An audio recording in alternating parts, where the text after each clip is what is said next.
Temos agora um convidado muito especial. Ele é o palestrante mais requisitado do Brasil atualmente. Historiador e professor da Unicamp. Participa em programas de rádio e televisão nas principais emissoras do país. Com vocês agora, professor Leandro Carnal.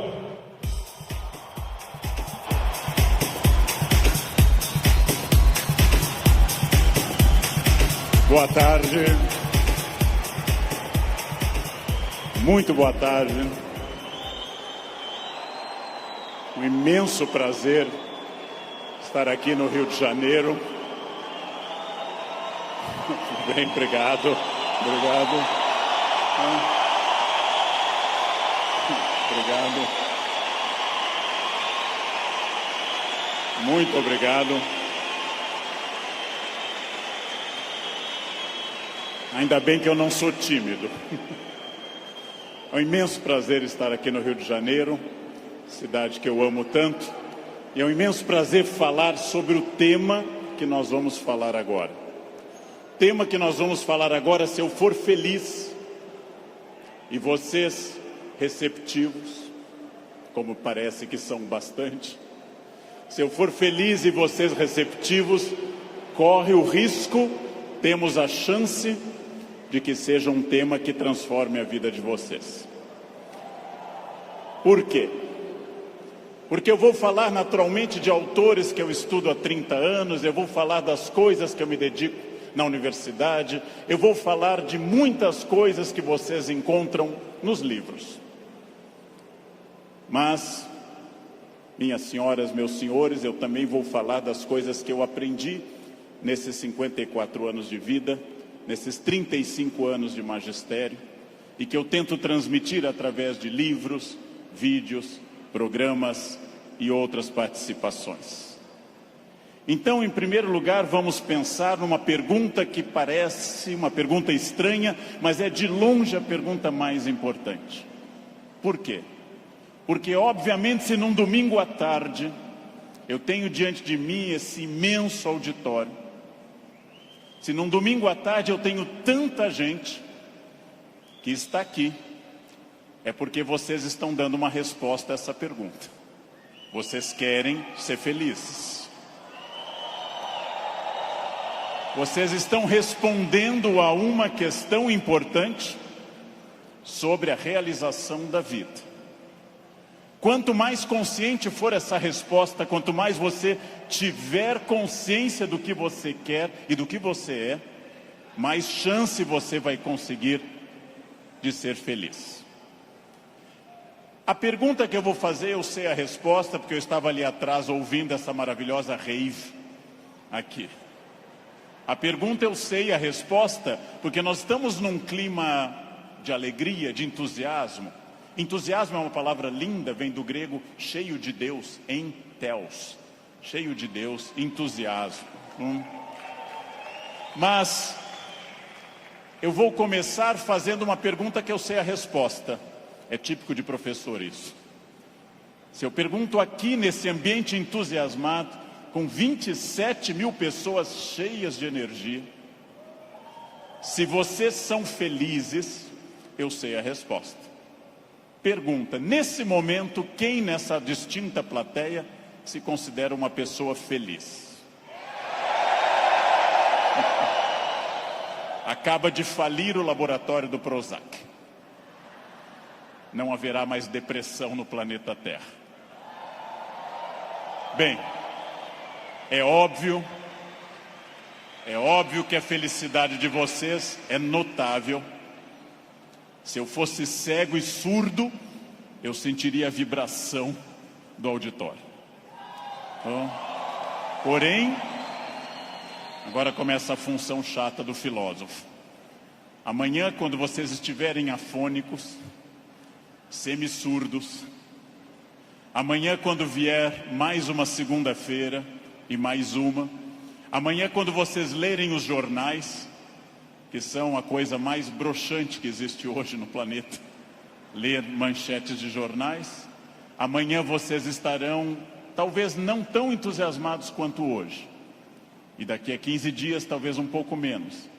Mas esse é um momento em que o entusiasmo é lógico. Então a minha pergunta é para médio e longo prazo, porque eu estou falando de um dos momentos mais difíceis da história do Brasil. Eu estou falando de um momento complicado. Ok. É para eu falar mais próximo do microfone. Eu já acho que eu estou berrando, mas... Num momento da história do Brasil onde existe uma dificuldade imensa. Eu não vou citar o nome dessas pessoas, porque dizem que o simples nome atrai energia negativa para o ambiente. Vamos chamá-los de Voldemort 1, Voldemort 2. Bem, muito difícil que eu consiga pensar, porque da mesma forma que nós temos um momento político difícil, nós temos um isolamento enorme neste país, e as pessoas quase todas estão fechadas sobre seus aparelhos, estão fechadas sobre aquilo que estão lendo e vendo, estão mais olhando suas telas do que outras pessoas. Há um individualismo enorme, crescente, há um individualismo que nos domina nesse momento, sem sombra de dúvida. E eu vou traduzir esse individualismo nessa piada. Um homem tenta advertir uma senhora que se encontra em rumo de colisão e grita o núcleo duro da mensagem, vaca, porque ele não tem tempo para elaborar uma frase, ele não tem tempo para dizer, cuidado, ó senhora, haverá um choque. Então ele grita apenas vaca, e ela que não olha para o rosto dele, e ela que não vê que o rosto dele é de preocupação e não de insulto, ela se vira e insinua que o casamento dele é uma sociedade aberta e não fechada. Bem,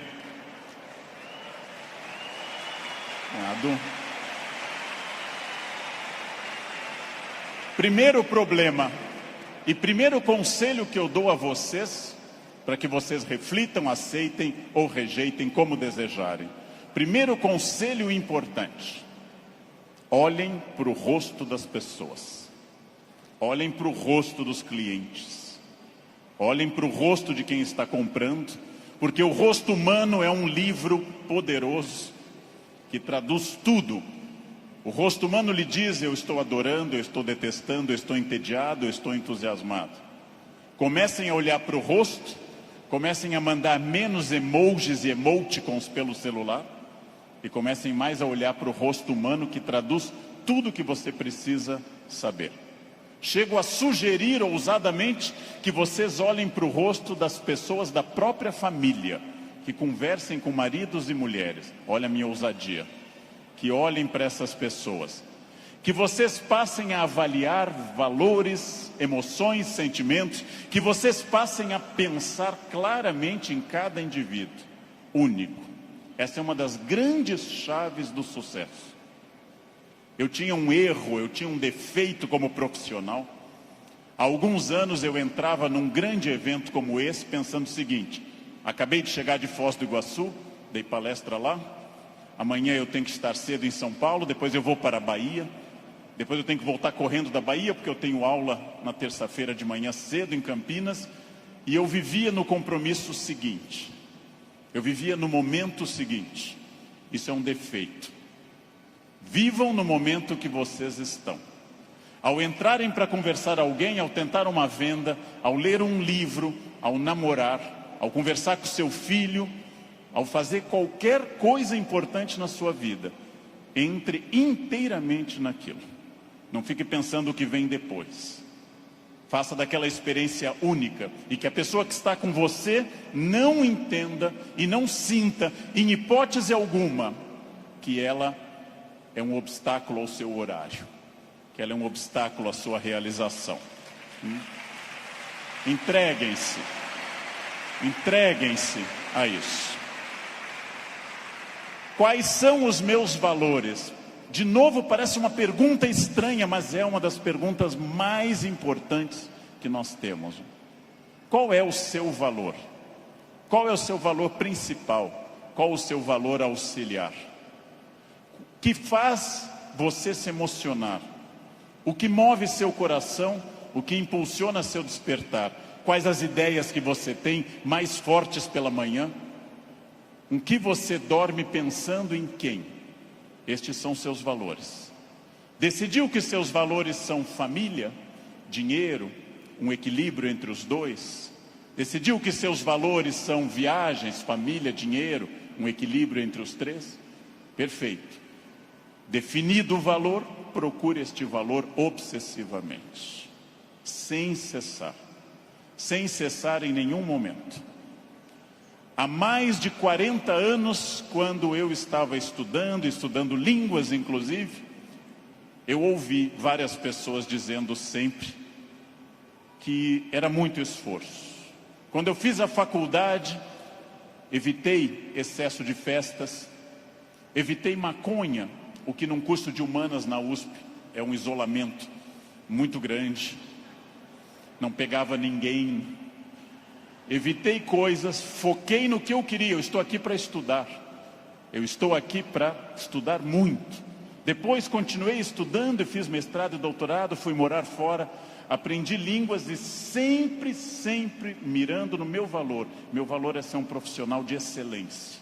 E não apenas excelência média, de grande excelência. Então, eu mirei desde o início, gente. Eu mirei na ideia que eu quero ser Alexandre o Grande, não Alexandre o Médio, nem o Pequeno. Não quero ser médio, não quero ser a pessoa legalzinha. Por incrível que pareça, e até vaidoso que possa parecer a vocês, mas isso foi um lema de vida. Desde muito cedo eu disse, eu quero ser, se não o melhor, um dos melhores professores do Brasil. Um valor alto, vaidoso. Só que eu aprendi que mirando alto, às vezes a gente consegue um pouco menos. Se você mirar baixo, você consegue ainda menos. Mire alto. Não tente ser o melhor vendedor do condomínio, é muito pouco. Não tente ser a melhor pessoa da rua, é muito pouco. Mirem alto. Mirem alto e busquem isso. Eu quero ser o melhor vendedor do Brasil. Simplesmente isso. Se alguém acha que não pode, ache os instrumentos para poder. E aí um outro conselho importante. Querem saber quando está dando certo? Querem saber quando o projeto de vida de vocês acertou no valor? São aqueles semi-amigos. Semi-amigo é o inimigo que lhe abraça. Chegam a você e lhe dizem, você tem sorte, né? Nossa, você tem muita sorte. Prestem atenção nessa frase que o tio Leandro vai dizer. Sorte é o nome que o vagabundo dá ao esforço que ele não faz. Então, sorte existe, sim.